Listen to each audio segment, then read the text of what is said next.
Hey guys, in this video we're going to be doing another frame review. This is a 5-inch frame or 218mm frame from this company called Nidici, and this frame is called the XF5.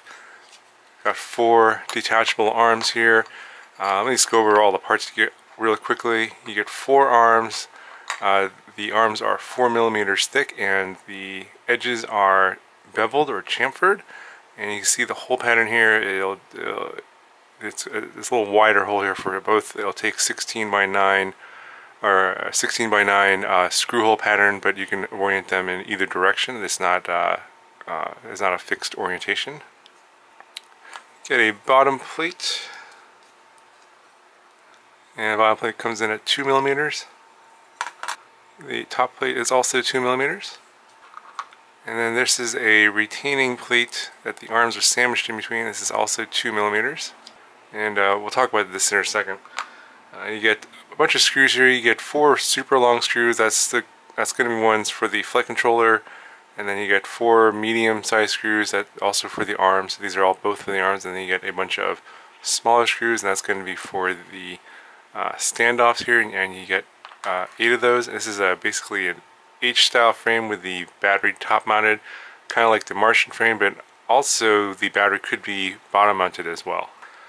Okay, so before I forget, you also get these 2 side camera plates, just like you do on the Martian or the Alien. And then they're throwing in a XD60 connector, but you don't get a PDB. Now this retaining plate is kind of interesting. You get these little retaining nuts. They're kind of press fit into these holes here. And I'm not sure if it's going to come onto the camera, but the edges of this nut here they go inside this hole, like so, and it's actually pretty hard fit. You can see I got one of them in here, and you're supposed to, it's a little bit, there's an edge here, so you have to press it all the way in until it's level.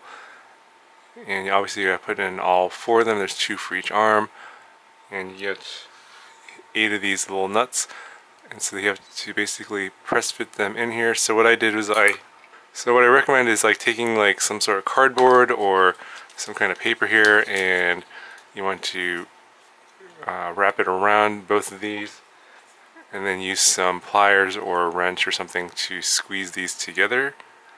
If you don't use some sort of a protection here, it'll scratch up the carbon or the nuts, so just be careful of that. So I'm going to put all these in here, and then I'll go ahead and I'll mount the arms to the bottom plate, and I'll show you what that looks like, and then we'll put the top plate together. So I'll be right back. Okay, so I got the arms attached to the bottom plate here, and this retaining plate, and as I mentioned before, you have to use these sort of press fit nuts here. They go into the carbon, and then the screws go into the bottom here. I don't know the exact length of these screws, but basically the 4 longest screws are going to go in the center here, or in the inner part of the arms. This is going to be where the flight controller stack is going to eventually go, and then the second 4 longest screws go on the outer side here on the for retaining the arm. So there's these 2 screws here that hold the arm in place. So you can see how the arms are sandwiched between this retaining plate and the bottom plate. And let me see here. Yeah, there's a little hole here. You can see how they're all 4 arms are basically notched together there. And there's no play in the arms at all. It's very, very solid. Should be very, very strong. And at this point, there's not really much left to the build. You know, the hardest thing was getting these little press fit nuts into the holes in the carbon. Once you do that, and then actually if you tighten up these screws, it actually pulls the nut into the carbon even more, so it should be nice and flat like that. So shouldn't have any issues with fit. And if you use some sort of protection to press those in, then you shouldn't have any issues with scratching up your carbon or the nut. You don't want to do that, otherwise it will defeat the purpose of the strength of this, and it's very, very strong. So at this point, all I gotta do is put the little standoffs here. You got some screws for the standoffs, and all of the screws that come here are kind of short. I think this is probably like a 5mm or maybe 6mm M3 screw. Would have been nicer if they would have included some longer ones here, but I'm not sure if they'll be compatible with these standoffs, because I don't think the screw can go that far into the standoff. So in crashes with these shorter screws, they tend to get stripped out sometimes. So just something to manufacturer might want to do to improve the frame in the future. Anyway, I'm going to go ahead, I'll put these standoffs in, the top plate on, and we'll see what it looks like. Okay, so here it is fully assembled. Just got to put the 8 standoffs in place there. And I'm sure someone's going to ask me what the length of those are. I think it's 30 millimeters. Yep, exactly 30 millimeters between the top and bottom plate. And I'm sure everyone will want to know how much this thing weighs. I'm guessing about 100 grams. So yeah, it's about 104.6, 4.5 grams, somewhere in there. So I think this is actually lighter than the Martian S frame I reviewed recently.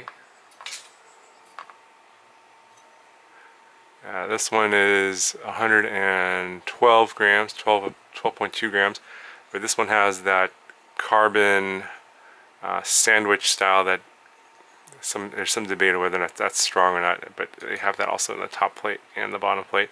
The arms probably on this probably won't break, but the top plate, I know that on the Wizard that has this style has broken, but then again, there's no extra standoff here on the Wizard design, so that's a total design issue there. Anyway, that's not part of this video. So overall, this is a pretty nice looking frame here. You can obviously attach your HS1177 style camera here.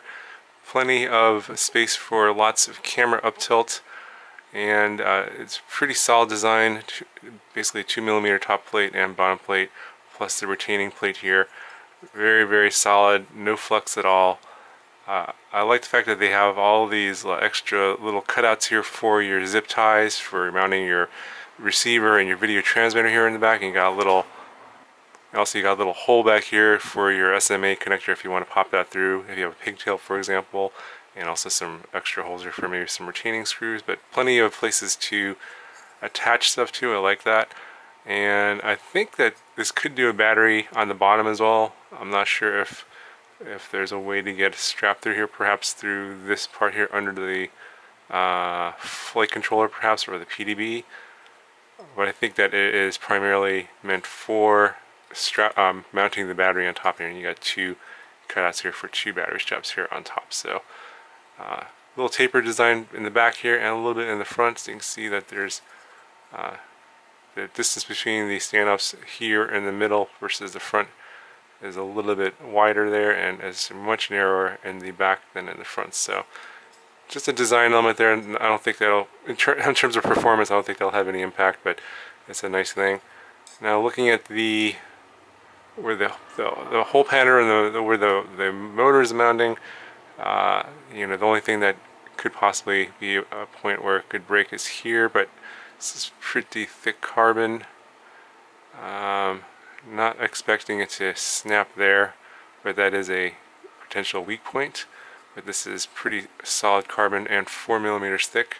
So I think this is probably going to be a pretty good freestyle frame, and maybe I would say a pretty good basher frame. I'm pretty sure this is going to hold up well in crashes. If I were you, maybe I would look into getting some slightly longer screws and see if I can put these into some of these standoffs, especially in the front when it takes a lot of impacts here. That these screws tend to strip at first, so something to look into if you want to get this frame. Anyway guys, I'll put a link in the description if you want to check it out. You can pick this up at Amazon.com. It's a pretty reasonable price for this frame. It's nice. The carbon is well cut, no burrs, and pretty clean. So overall, I'd say this is one of the nicer frames I've seen recently. Anyway guys, let me know if you have any questions about this product. I'll put a link in the description if you're interested in getting one, and I'll talk to you guys in the next video.